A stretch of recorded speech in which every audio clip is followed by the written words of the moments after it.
Welcome to Peter and Ruffy's Football Show here on STV2. The main talking points on tonight's programme. Graham Murty says the Rangers job is not on the table, but it would be hard to turn down.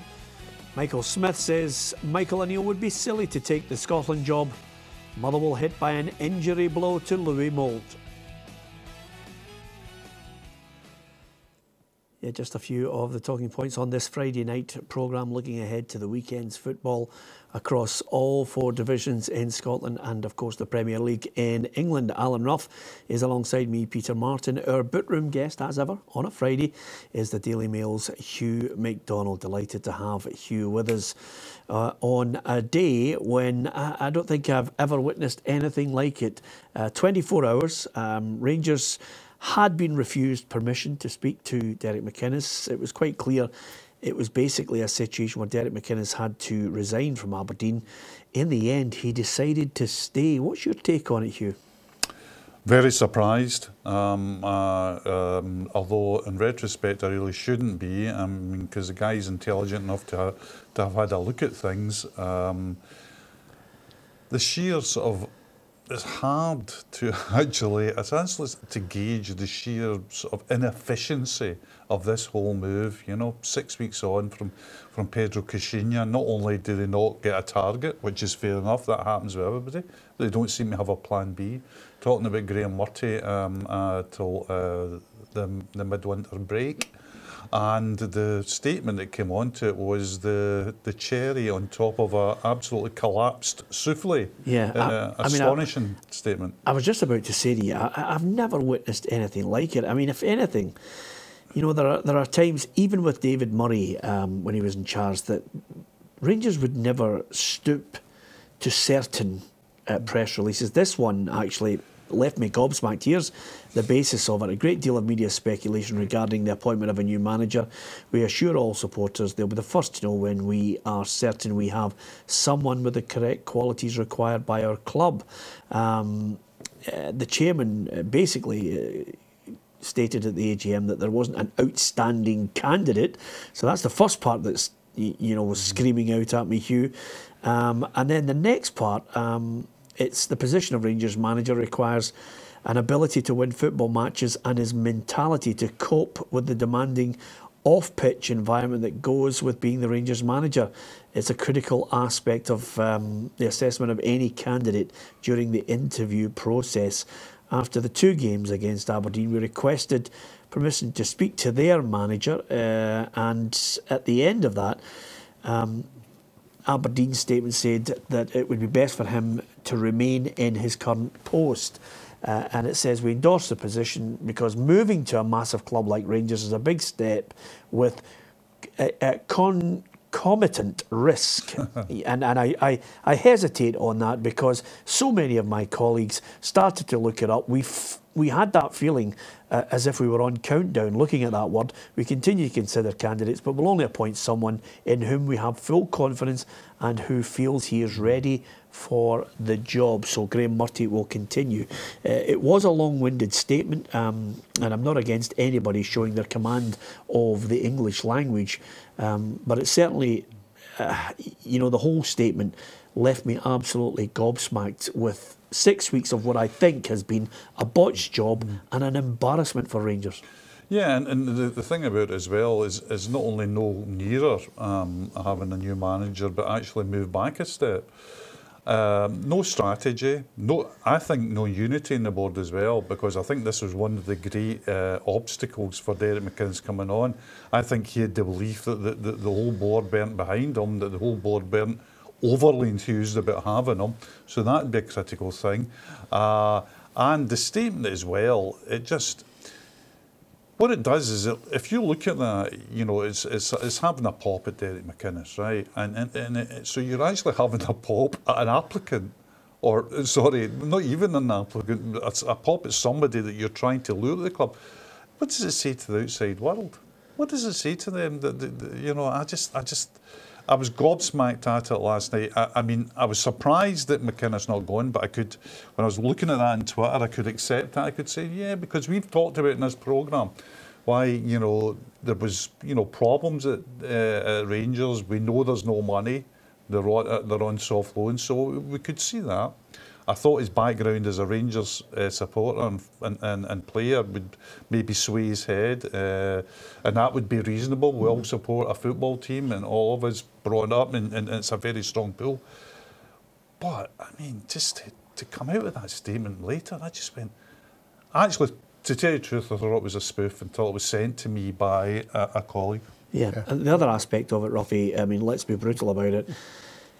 I thought Derek McInnes was the right man for the job at the wrong time, and over and above that, I think he would have been faced with a prospect of trying to stop 10 in a row against the best manager in the country at Celtic, who's got a fair kitty to back him all the way. He would have been a statistic very shortly. I think Derek McInnes should have been not the Rangers manager now. The next Rangers manager is the best job to take. Yeah, but if Rangers were the Rangers that we know, Derek McInnes would have jumped at it, because they are a massive club. There's no doubt about that. They're a bigger club than Aberdeen. But what Aberdeen have done is they have had a chat with him for nearly a whole day, and Stuart Millen has convinced him that they are a big club. They would match anything, obviously, Rangers were going to offer him. And they've talked him into the idea of this is the place where you want to be. And for Rangers' point of view, that's startling for me that a manager has decided to stay. I'm not disrespecting Aberdeen, they're a big, big club, but nowhere near Rangers. But the Rangers supporters should be asking, who's heading up this hunt? Who is the leader? Because it was transparent that there was 3 people picked Coutinho. Who is the main person here who's sussing through these managers? I think you clocked right onto the main point of this. Everybody, including people of my age, make assumptions, about Rangers. And if you look at it in the cold light of day, 2017, you say this isn't the Rangers. This is a club that is relying on soft loans to get through a season. This is a club. People talk about income. This is a club that know that towards the end of the season they'll need directors' soft loans. He's going to be looking at that. The club statement, the club figures also said to us, they told us, it's not me making anything up, it's in the financial report, that any acquisitions of players would be largely funded by sales of players. So who are you going to get rid of in that board to get great money to come in? There's a lot of players there that it would have to be a fire sale to get money in. It's a very difficult position, and it's one that Derek McInnes has turned down.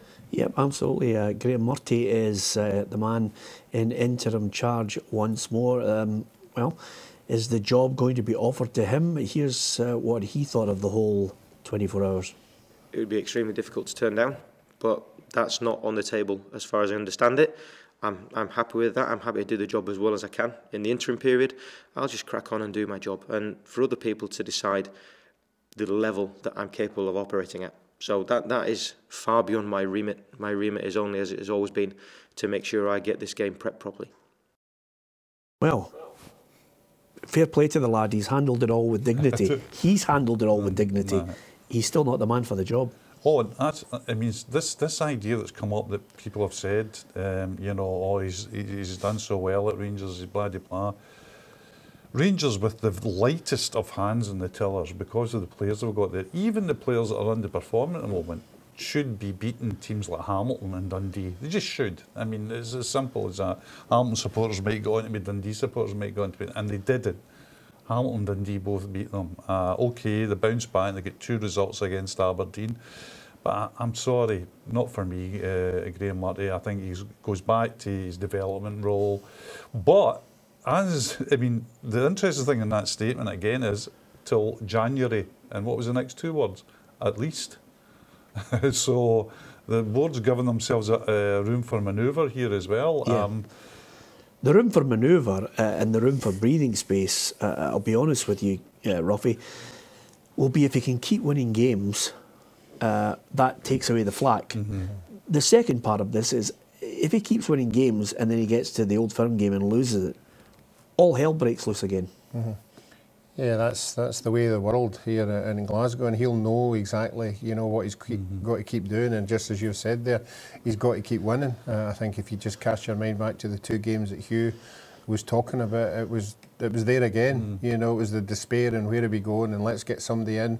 Because 2 games before that, everybody was saying, well, is he the man for the job? You know, just because he'd won 2 or 3 games. Right. So that's a great result at Murrayfield. That's the way it is. And then obviously 2 games with Aberdeen. But I agree with you. I don't think he is the guy for the job, but he's not let himself down. I think he's been great in all the games. He's been thrown up there as Ali McCoist was thrown up in the media, and he's been excellent in everything he's done. Yep, okay.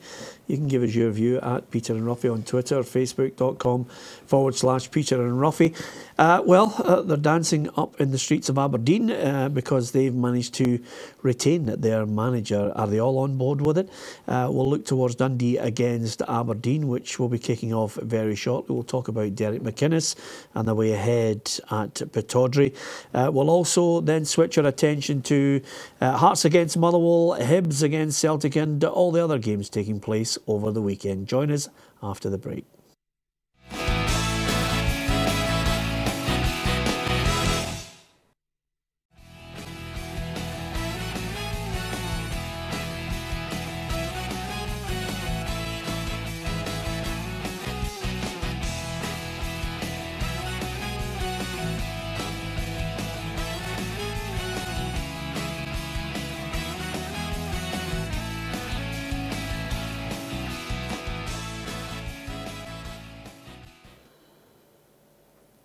...2007, Kaká, can remember it, extra time, running past Neil Lennon and then Steve McManus before dispatching the ball into the back of the net. Not a bad lad, not a bad player, was he, Kaká? He was good. I'm not quite sure where he fares in the top 30 Brazilians of all time. Is he lower end? Lower end for me, yeah. Absolutely. I mean, you've got to remember the top end. You're talking some of the greatest players ever. I mean, you're talking, you can go through Pelé, Garrincha, Twistão, just about everybody in the 70 team, Dida, Zagallo, and then you go into the modern ones, the real Ronaldo, the first Ronaldo. Yeah, very much towards the bottom for me. I like the way you said that because I think a lot of people forget about the real Ronaldo.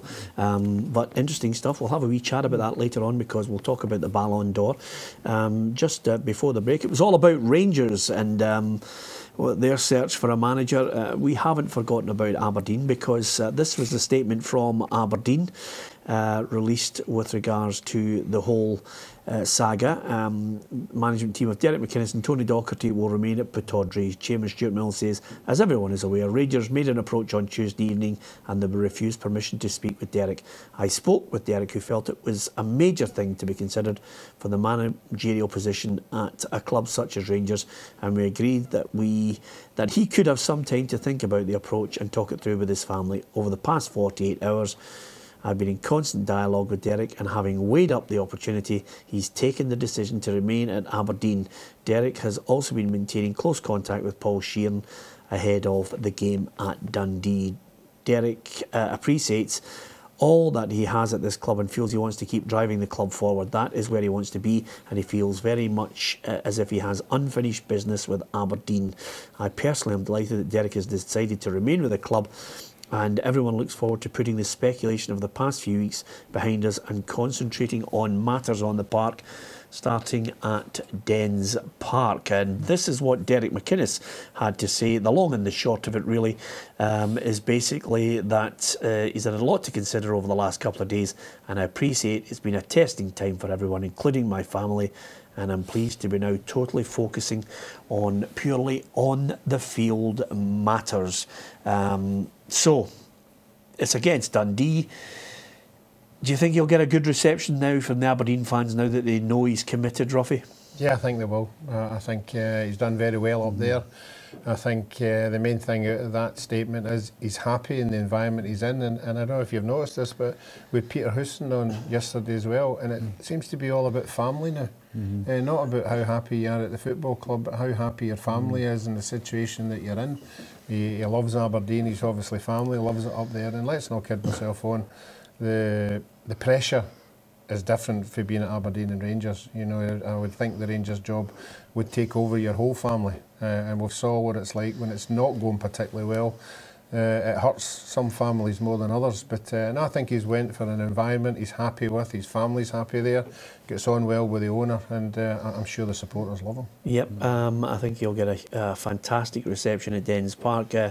Will they win the match, Ruffy, briefly? Yeah, I think they will. I know Dundee have picked themselves up, but I think the Aberdeen players will be buoyant by the news that he's staying. I would expect them to get put in a shift. I don't think they'll win it by much because, as I said, Dundee have improved. I think the odd goal. Just one little footnote to this, and I'm not in any way trying to destabilise what is a good day for Aberdeen fans to celebrate retaining their manager. Where does he go? I mean, he's going to have to go sooner or later. You know, he will want to move on at some point. Can he build the reputation or enhance it any further at Aberdeen? Does he need to win a Scottish Cup again? I think it's very difficult now. Not that he's won it. No, I think it's very difficult now because of the dominance of Celtic, you know. I think my big thing is I thought about Derek and Aberdeen. I think a lot of Aberdeen supporters agree with me. The Dyla years were missing years for Aberdeen. I really think so. You got one League Cup out of that, you know, where the likes of St Johnstone, for example, got a Scottish Cup. So I think they're missing. I think it's going to be very difficult. But the immediate thing he's got to do is get this road show at the moment back on track. Aberdeen, apart from the two Rangers games, which they lost very comfortably, have been in a bad run of form, and tonight they've got to start again and move forward. OK, we are going to switch our attention now to both Edinburgh clubs' very difficult matches. First of all, Hearts, they managed to get over that little scare with the police concerns over the main stand, Ruffy. Hearts Motherwell gets the go-ahead, barring, of course, any mad weather over the next 24 hours. So it's all systems go. Craig Levein needs to start getting the road show going at Tynecastle. Yeah, well, they're in the new stadium. That was the big one, you know. But now he has to get the supporters back to where they were. You know, this was a team that was sitting second in the league very, very comfortably before all everything all kicked in. So he needs to get back there. But I don't think it will be until January window. I don't think the players that are there just now are showing any confidence in going on any kind of run whatsoever. I think Motherwell will go there. You know, I think they'll be difficult to beat. I think, OK, they get hammered by Celtic last week, but I still think they're a strong side, and they'll go there thinking they're going to take something out of that game. Yeah, Craig Levein has mentioned, Hugh, he thinks this has been one of the most frustrating periods that he's known. And it has been the most frustrating period in my footballing career, in all honesty. I mean, we are working extremely hard, and that's what all the data is telling us as well. And things aren't going our way at this minute in time. But you know, my view on this is always just keep going, keep doing what you're doing, keep working hard. We obviously have if you look at our stats, we need to score more goals. I don't think our defending is a huge problem. We're restricting teams to very few chances at goal. We just aren't creating enough. OK, let me read between the lines in that. You can have all the data you want that tells you the players are running about. I think you need someone with a wee bit of craft in there. He needs a goal scorer. He needs someone with their trick to back up Jamie Walker. Yeah, and to be fair to Hearts, they pushed the boat out for that. I mean, they got. I mean, one presumes that Gonzalez and Lafferty, who they acquired. But you know, I think most Premiership clubs will look at that pair and say, yeah, that's pretty decent. And it's not come off, you know. Kyle Lafferty's had his off the field problems, as we know, with the gambling issue that was raised. So that seems to have had an understandable effect on him, I think, Peter. But yeah, I mean, what they really need now, they don't even. I mean, flair and a trick and all that, certainly down the line. What they really need now is a home win. It's as simple as that. You know, as long as it goes, and Alan will know this in football players.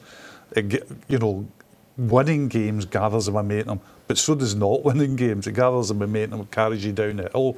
Confidence goes, the touch goes, etc. So they just battling. Yeah, I think Craig Levein just love it. Just 1-0 tomorrow, deflected goal, 3 points. Yeah, the strange thing about it is they've got the huge bonus of Louis Moult is out for Motherwell. I mean, that is a huge blow. Hamstring injury, you know, could be 3, 4, 5, 6 weeks. Be a big player for Motherwell. We've just saw it, you know, in the games that have went there. You know, he's the one that comes up with the good goals, even in the cup games. So yeah, he'll be a blow, but it'll be a test for Motherwell to find a replacement. I think that their work rate everywhere else, even in midfield and defence, has been very good. So they'll go there, and I think if they were to get a draw out of that one, I think they'd be quite happy. But as you're saying there, you know, the situation for Hearts is, even if Hearts score first, until they get that 2-goal lead, there's going to be, everybody's going to be in tenterhooks till the end, because they haven't been able to see out games recently. I think Motherwell will be pleased that they've had a week to recover from the Celtic game. I think playing Celtic 3 times in a week, we talked about it last Saturday, we were all pretty confident that Celtic would end up winning comfortably, because you know, Motherwell just couldn't change it up in terms of personnel the way Celtic could over 3 games. But I think this week off, I really like this coach they've got, Robinson. I really think he's a coach. Yeah. You know, I think he manages well, and he'll set up his team tomorrow pretty strongly. They'll be physically fit again with the week off.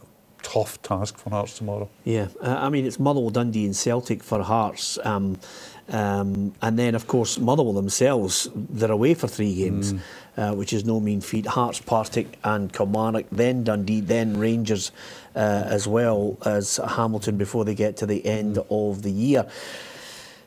I mean, I think Motherwell, out of that, you're probably looking at the 2 toughest games. I don't want to be unkind to the rest of them, but it is Hearts and Rangers. Yep, and they'll be desperate to maintain, you know, their position in the league.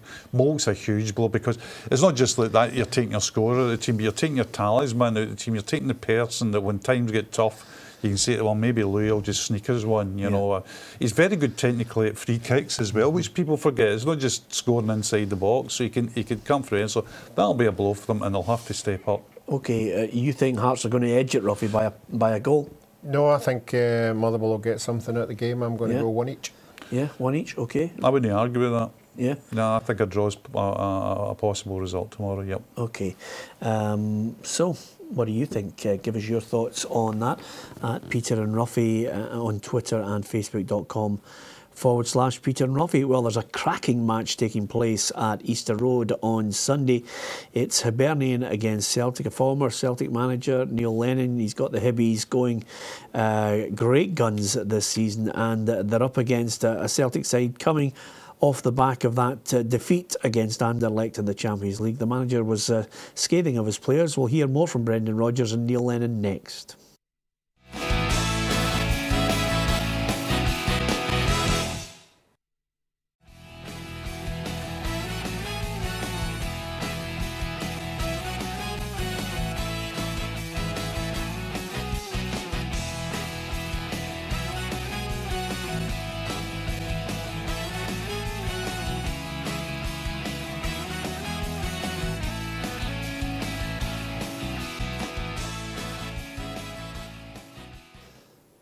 Yep, Hugh McDonald on the mark there with 1988. John Aldridge was an excellent striker. It's hard to believe 1 year after that was really the last dominance from Liverpool. Yeah, and that old Fergie statement of knocking Liverpool off their perch, that's certainly come to, and it's a succession of managers, a succession of great players as well. They've won, as we know, they've won the Champions League and got to Champions League finals, but not had the domestic title since then. Absolutely. Okay.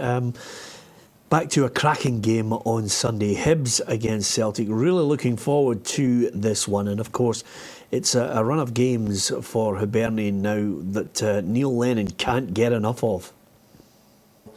I mean, we always had an eye on this group of games for a while. But, you know, I said to the players, look, if you end up making the top 6, you could get this run of games again. So, you know, hopefully start getting used to it and enjoy it. And they've earned the right to play in these games. And we're in a very good position in the league. You know, we're only 1 point off second place. So I don't think they need much motivating for these games, and nor will the Hibs fans either. 2 games coming up at home, Celtic, Rangers, then Aberdeen away. Yeah, well, they went to Parkhead in the last game and they showed their mettle in that one. A lot of people thought they would maybe not get anything out of the game, and that will be the encouragement that Neil will be telling his players to remember that game and what they get out of it. Obviously, the boy McGregor's back. I think he's a big player for them. McGinn back? Yeah, I think he's back as well. So they will be full force, but again, they'll be coming up against a Celtic team who'll be smarting from the European result. Obviously, we've heard that Brendan had a go at a couple of them. That'll be a motivation for the players there to prove they're back on side again. So I think it'll be a tough one for Hibs, but I think Hibs have got a bit of pace in the wide areas that seem to trouble Celtic on occasions. So, but the thing about it, as far as Neil's concerned, all these players need to turn up. It's not just a 1 or 2 job here. They have to defend properly, they have to attack, they have to work as a team to get anything out of it. I know I'm rambling on here, but I still can't see Celtic getting beat. Okay. Sometimes people are sitting in front of the televisions thinking he's rambling on, just get to the point. Eventually, it was, in case you haven't been a regular on the programme, Hugh and I know it's nicey, and then bang, just to pad that Hibs are not going to win that match. Are they going to get a point? Yes, I think they will. Yes, I do. Okay, that was straight to the point. Of course, two managers who know each other well. Brendan Rodgers, the Celtic boss, a lot of praise for his counterpart in the Hibs dugout. I think that probably the one thing that Neil will look at is that he'll have seen his players in the big games and the men do really well. You know, over a league campaign, it's about that consistency, you know, home and away. So they've clearly done very well in the big games. What Neil will look for is the consistency in what is maybe deemed not the bigger games. So I'm sure that's something that he'll be striving for, and certainly something I know with his mentality that he'll always push for. Yeah, I think that's the message that he's trying to get across to these Hibs players. You know, no celebrating draws. It's just not on. Because that's who he is. I mean, that's what he is. I mean, you know, if you hear anything about how he trained as a player, how he was in the dressing room as a player, it was all about winning. It was all about, being mentally tough and also technically good. Don't give the ball away. Keep the ball. This is what. Be careful with it. I was impressed with him. I was at the game at Celtic Park. I was impressed with him that day as well. One of the things I was really impressed with was, apart from tactically, which I think he did very well, there was a mentality about them that they weren't backing down to Celtic. They weren't taking a backward step. I think on the other side of the coin, I think it'll be really interesting. Brendan Rodgers' team selection on Sunday as well, what he comes up with, because he's got the capacity to change more than any other manager in Scotland, and I wonder how he changes it up, because there's doubts over the present form of some of the big players in that team. Yeah, well, he did mention a few critical words after it, but he's expanded on that today. No, it wasn't necessarily a public criticism of them. You know, I didn't say anything publicly that I didn't say to them. But my point after the game was purely that the quality of our game wasn't to the level that we would have wanted in that game. They were clearly the better team than us Anderlecht on the night, and that was a disappointment. And if it wasn't, then we would have a problem. Okay, so he's just confirmed his thoughts on the performance of Celtic. They now know that they're going to be in Monday's draw as an unseeded team. They could face Arsenal, Villarreal, Milan, Red Bull Salzburg, Lazio, CSKA Moscow, Atletico Madrid, RB Leipzig, Sporting Lisbon, Dynamo Kiev, Braga, Atalanta, Lokomotiv Moscow, Victoria Pilsen, Athletic Bilbao and Zenit St Petersburg. I'm trying to work out which one is a good draw for them. Victoria Pilsen were probably the best. The rest of them all have really deep and kind of profound problems, particularly in the light of the Anderlecht performance. They were poor against Anderlecht Celtic, no doubt in that. I still think, though, that Celtic have been perhaps labouring over the last few weeks. I think that's been hidden by the winning of the League Cup and the cuffing of Motherwell last week.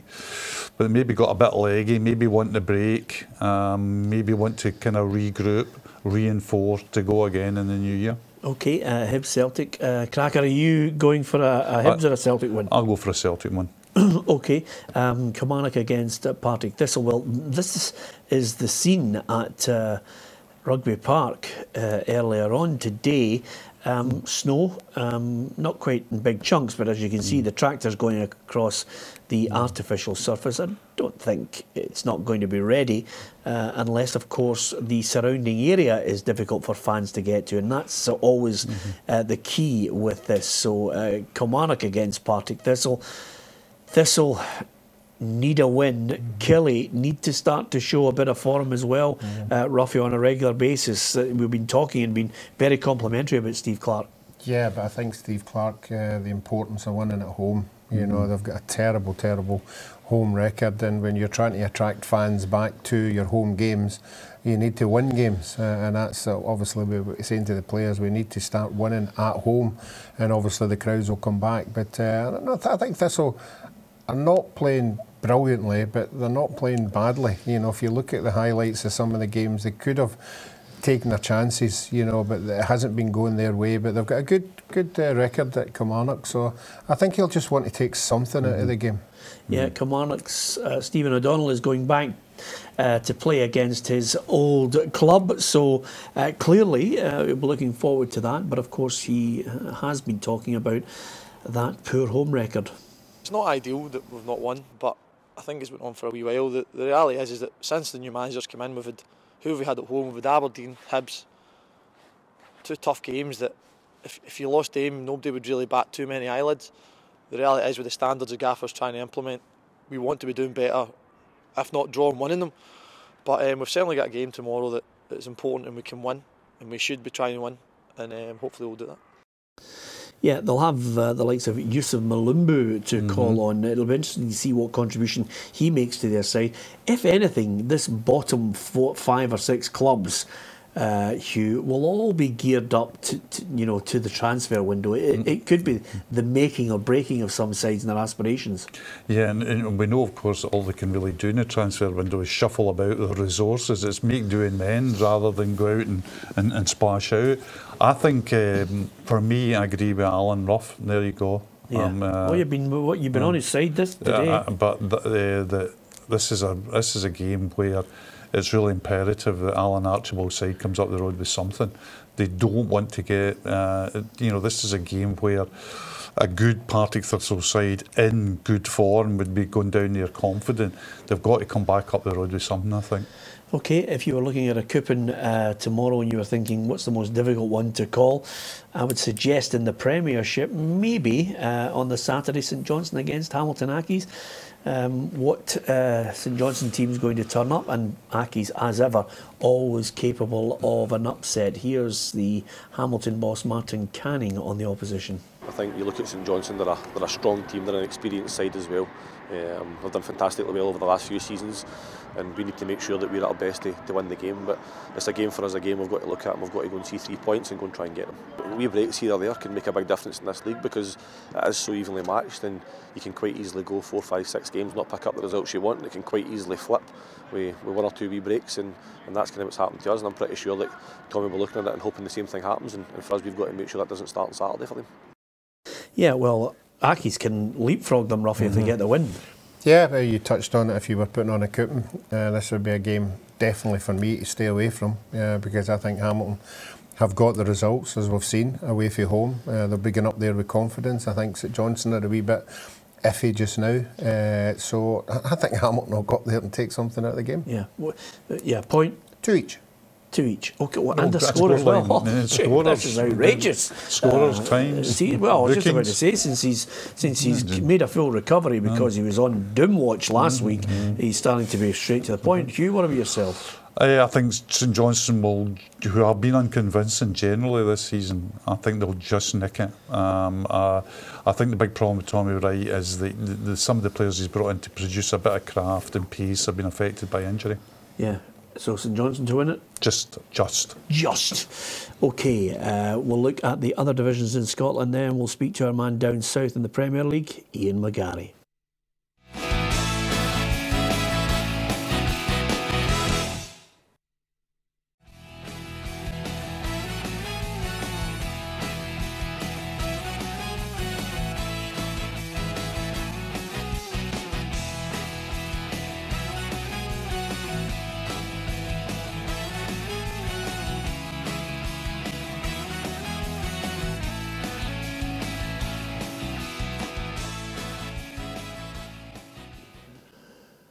Seriously?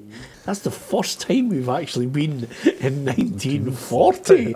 I mean, that is incredible. We were so off the mark. Ruffy thought it was 1962. That's how But the only problem, but Ruffy always thinks it's 1962. exactly. Ruffy wakes up this morning, every morning and says, we're still in the 60s. Yeah, absolutely.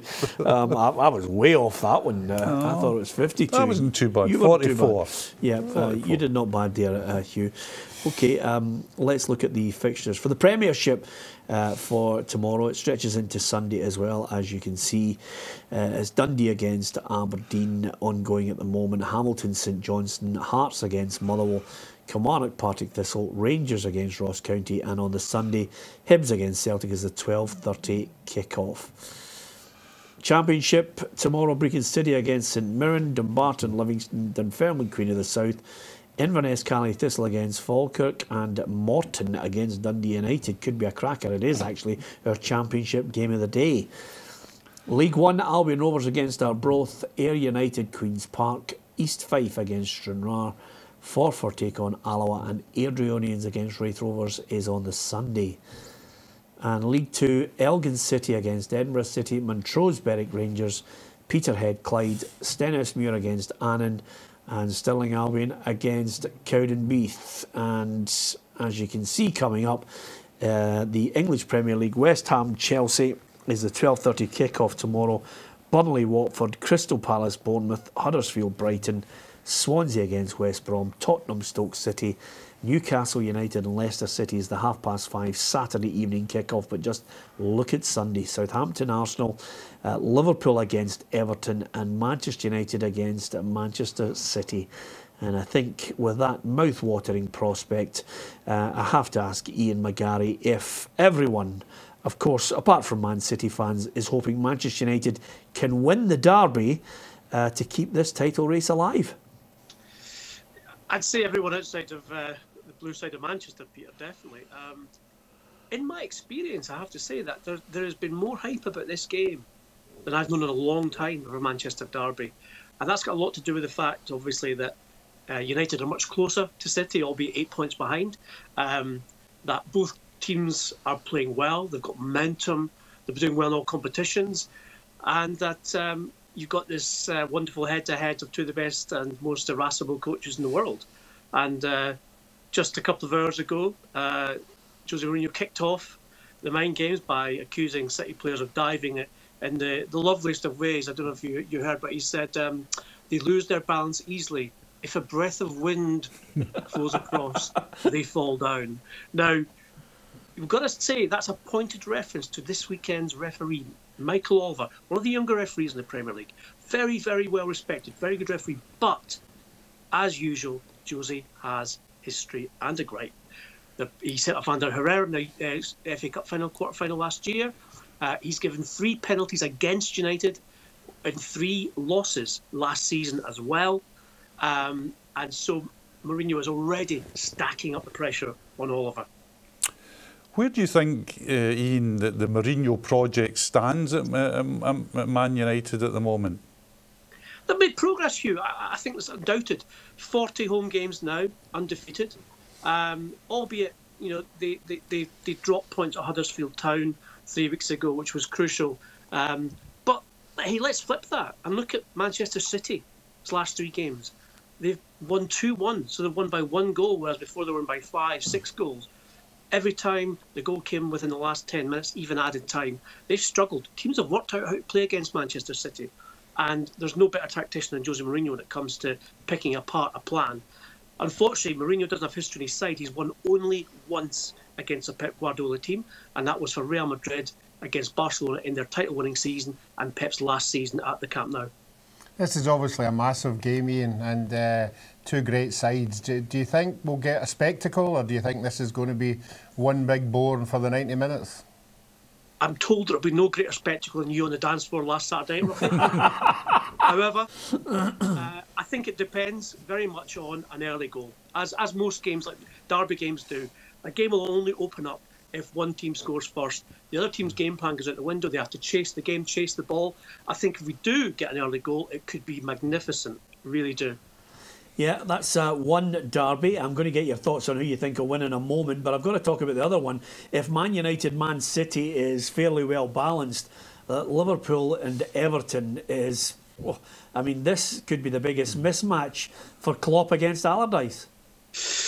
True, Peter. Well, you know, we always say on paper that would be the case given recent form. But Everton have picked up since Allardyce, even before he was appointed. And even a win away in the Europa League, which they've not recorded this season, on Thursday night with a second team. Allardyce wasn't even there because he had a medical appointment. Unfortunately, Liverpool demolished Spartak Moscow 7-0 in the Champions League on the night before. And their front four are absolutely on fire. And Everton's defence are not great, defending pace, defending balls in the channels. And you've got that front three of Firmino, Coutinho and Mane. And possibly you'll see that Salah will play on the left and that Coutinho will play behind those three. And so you would say it looks like it could be a very embarrassing day for Everton. But if there's one thing Big Sam's good at, it's organising his team, organising his defence. They'll defend two banks of four, if not a 5 and a 4. And then, you know, maybe they'll find it difficult to break them down. Is Klopp talking yet, Ian, about what he might do in the January transfer window? Still great expectations up here that he'll move for Van Dijk? Yeah, I think the biggest question right now, Hugh, is about Philippe Coutinho, who even after scoring a hat-trick on Wednesday night, refused to confirm that he would be at the club beyond January. And the chief executive also gave an interview down here today in which he couldn't confirm that either. And my information from both Barcelona and Liverpool end is that Coutinho could be sold if Barcelona meet an asking price of around £130 million. Now, they have a plan B. And plan B would be, yes, buy Virgil van Dijk, because obviously their defence is the weakest and their attack is still very good even without Coutinho. But I think you could see them moving with the likes of Julian Draxler at PSG, who's available in the January window to replace Coutinho. So, yeah, I would say there's going to be movement for Liverpool, certainly. I love the way, Ian, you know, as the years pass by, journalists, pundits alike, just throw that £130 million in as if it's a normal transfer between two clubs. But nevertheless, we'll wait to see how that develops. Just before you go then, give us your prediction, first of all, for Manchester United against Man City. I see an upset in the sense that Manchester City are favourites. I think Manchester City will eke this one out by a single goal. OK, I'm going to ask you lads while we're here, Man United or Man City? I think Mourinho might get a draw out of that. I think he'll set up his team for a draw. I'm going to go Man United by the odd goal. Oh, OK, brilliant. Everybody. See, I've got a seconder there in the man with the best dance moves, so I'll take that. Absolutely. I just wish you were invited to the staff party, but as ever, you know, once we realised there was flights involved, there was no chance we were inviting you after that, and of course the hotel costs and the level of hotel that you want to stay in is way above what we can afford, Ruffy. So your final point here is Liverpool against Everton. 3-0 Liverpool, Peter. I think we'll see a bit of a hiding for Everton. But, you know, I love watching Liverpool play at the moment. They play with that freedom that they did on Wednesday night, that they have done in the last couple of weeks. They're superb to watch. So I think it'll be a very good day of football on Sunday afternoon for everyone watching. Hugh? Liverpool for me. Yeah, I think Sam will have them a bit organised. I don't see it. Lots of goals, so I'm going to go 1-0 for Liverpool. 1-0 for Liverpool, yep. See what I mean? I think Sam will have them organised and lost. OK, just before we go, I've got to get your thoughts. Ronaldo wins the Ballon d'Or, 5th time. And again, you know, humility kicks in. I don't see anyone better than me. No player does things that I cannot do myself, but I see things others can't do. There's no more complete player than me. I'm the best player in history. Wow. Wow, that's fantastic. What about that for confidence? Where does he rank? I've got him at 5. Yeah, I think he's in the top 5 for me. Yeah, I think he's outstanding. And what's been fantastic over the last 10, 15 years is the way he and Messi have split opinion. You know, there's a Messi camp and a Ronaldo camp. I would say I was slightly in the Ronaldo camp. I just think he's bigger and stronger. Could you rhyme off your 5? Top of my head, Maradona, Pele, Maradona, Pele, Cruyff, Messi, Ronaldo, Messi. Yeah, Ronaldo, Messi. Yeah, I wouldn't be far away from that. Ronaldo, Messi? Ronaldo, Messi for me. So Ronaldo's 4. Ronaldo's 4, Messi Okay, 5. I've got Pele, Maradona, Cruyff, Messi, Ronaldo. Yeah. It's What just about you, Ruffy? Yeah, I probably maybe have still Messi first, but there's Ronaldo scoring in every group game. You know, he's just at this precise Messi moment. first out of the 5 or Messi before Ronaldo? Messi first. First to the greatest player ever? I'm just saying that. Just to see the look in your face. Pele would be first. Pele would be first. I don't want to not say it's no Pele. No, we're running out of time. Pele. But I think it's interesting we've come up with the same kind of names. Yeah, exactly. And we're finished. He's right. He's absolutely right. We're finished. Brilliant timing from Ruffy there. See, if he hadn't have said Pele, I'll tell you, it'd have been Peter and Hugh on Monday's show. Thanks for watching. Join us at 2 tomorrow.